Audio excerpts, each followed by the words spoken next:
You're watching CW Montana. This is the MTN 9 o'clock news. And good evening. Thanks for joining us on this Monday. I'm Andrea Lutz. Tonight, some big stories developing in the state of Montana with the Anaconda Job Corps. It's staying open. This after Montana leaders convinced the Trump administration to reverse a decision. Plus, a woman arrested for speeding in Bozeman, but it's what police found in her truck that you're going to want to hear about. That story is ahead. But first, massive Canadian wildfires filling Montana's skies with smoke, and now we're sending some troops over to them to help fight those fires. It's been a so far gut-wrenching fire season for our neighbors to the north as Canada is fighting an extreme wildfire. Thousands have been displaced and dozens of homes burned. And Montana is seeing it in our skies as smoke billows in. MTN's Evelyn Schultz is in Helena. She's got the latest on these efforts. Hotshot crews from around western and central Montana are headed to Canada this week. They're going to help fight wildfires that have forced thousands of people from their homes. 80 firefighters from the Helena, Bitterroot, Lolo, and Flathead Hotshots are all being dispatched to Alberta this Wednesday. It's for a 14-day assignment. At least 4 large wildfire complexes are burning in Alberta, along with many other smaller fires. Tyga Stoyanov with the Helena Hotshot says they don't know what their specific locations or duties will be yet, but they're excited to help out. You spend a lot of time preparing over the winter, so this is our first assignment for the season, and at this point in the game we're kind of chomping at the bit, ready to go out the door and do some work. If we get to go help somebody out, then we're having a good day. Interagency hotshot crews are the most highly trained, skilled, and experienced type of wildland firefighters in the U.S., and they're generally dispatched to assist with complex and difficult fires. In Helena, I'm Evelyn Schultz, MTN News. Right. Thanks, Evie, for that, and good luck to our firefighters as they travel. New details tonight on the future of the Anaconda Job Corps after President Trump reversed his decision to shut down the center. Senator Steve Daines said the decision came after a phone call to the president on Saturday, where he stressed the center, I should say, is one of the top ranked in the country. The president assured him the site would remain open. The Anaconda Job Corps Training Center employs 250 people in southwest Montana. New details tonight surrounding a shooting in Shepard early this morning as one suspect is now in custody following that double shooting. Authorities responded to this home in Shepard where they found a man and a boy with gunshot wounds. Yellowstone County Sheriff Mike Linder says both victims are expected to recover. Meth, guns, and 2 men wanted by U.S. Marshals. That's what Montana High Patrol troopers found in the back of a truck on the way to Belgrade. The men were suspects in a crash in Yellowstone National Park, and it started when a woman was pulled over for speeding in the truck, and she told the police that she was giving those men a lift from a gas station. Troopers found the men with over a pound of meth, a loaded handgun, and thousands in cash. It is the final week of classes in Helena Public Schools, and staff at 3 elementary schools, well, they're getting ready to move out of those buildings. The school district is building new schools to replace the current Bryant, Central, and Jim Darcy elementaries. Bryant and Jim Darcy will be demolished next week. And on Thursday, all 3 schools will hold closing ceremonies to bring an end to their time in those current buildings. We'll have an opportunity to honor everybody that has attended school, been an educator, served in that school. It's an important process for us as we transition to the new school. Leaders hope to have the new facilities completed by July so they can start moving in well before the start of the school year in August. Well, the Lolo School Board is hoping to sell off its school property in the hopes the community will support building a new one. The school district's board is officially requesting proposals for the purchase of their 6-building school campus right off Highway 93. And the board came up with the idea to sell the school, build a new one off Farm Lane. And the superintendent says the board feels the community would support and approve a bond for the new school. What we've got here is a school facility that has 6 buildings and it's on a hillside with 3 different levels. So you look at accessibility and safety as 2 of our primary concerns.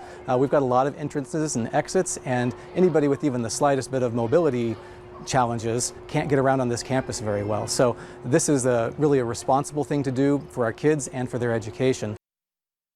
The board will look to approve one of the bids sometime in August or September.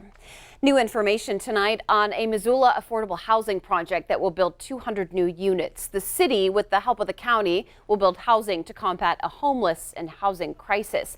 Well, tonight we're learning taxpayers shouldn't see a tax increase from the project, but the Missoula Housing Authority says financing is key for the project.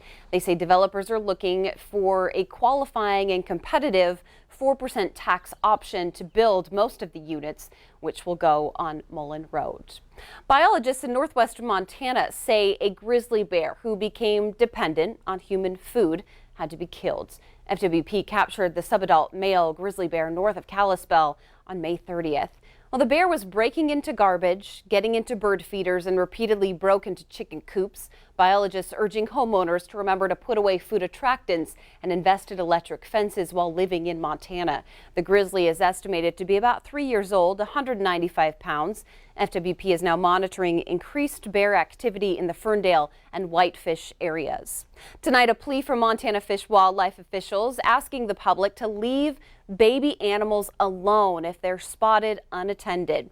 So we spoke to Fish, Wildlife and Parks about the importance of keeping your distance and leaving baby animals just right where they are. Officials say what may appear to be an orphaned baby animal isn't actually the case. Mothers may conceal their young while they forage for food, and they often leave them unattended to help them learn necessary survival techniques and fend for themselves.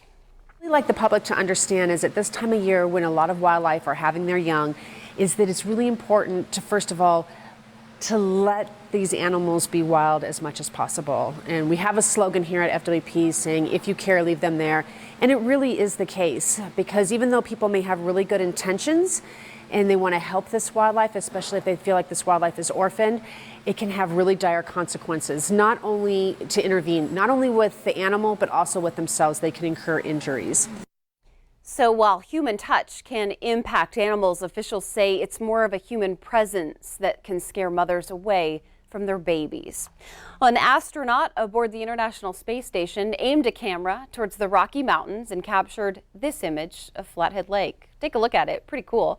The lake we see today on the western edge of the Flathead National Forest is a remnant of glacial Lake Missoula. And the lighter toned parts of the lake that you see there, well, they are due to inflow of sediment from seasonal snow melt. Pretty cool image right there. Well, stress relief and confidence building, that is what the owners of the new Ox indoor axe throwing business are hoping to bring to Billings. But before they can open their idea to the public, we got a sneak peek at their venue. Axe throwing is a thing. As a sport, axe throwing started up in Canada. And it's moving its way to Montana. I thought to myself, wow, what a neat opportunity to bring something that's fun and active to Billings. There you go. But the art of throwing an axe is probably not too surprising for Montanans, as owner Becky Richardson explains. Mark and I love camping. Nick grew up camping. One of the things we like to do for fun is throw axes at trees and logs and stumps. So close. That's when her business idea became a family affair. When I started thinking about doing axe throwing as a business, I started looking and noticed that there weren't any in Montana. She says safety is a must. There won't be two people throwing in the same throw box. No trick shots unless it has been sanctioned and approved. And through it all, Richardson says she learned why axe throwing is so liberating. And I let it go. One of the biggest reasons for throwing axes, from my point of view as a aging female, is confidence. When you start sticking the axes and start feeling the focus and the concentration that you put into it, it builds a lot of confidence. So I even gave it a try. You can just let it all go, throw some axes, and it makes everything better. A confidence and stress reliever she wants others to feel too. And just so you know, it's easier than you think. All you Montanans that are used to axe throwing out in the woods, you know what I'm talking about. Ox Indoor Axe Throwing plans to open sometime in June in Billings, and there's already an axe throwing venue in Missoula, another one coming to you folks in Bozeman. After the break, tourism is the theme as one Montana city gets fresh signage to lure visitors to town, and another city taking a larger look at the impact of visitors. But first, hey Bob, how's the weather looking?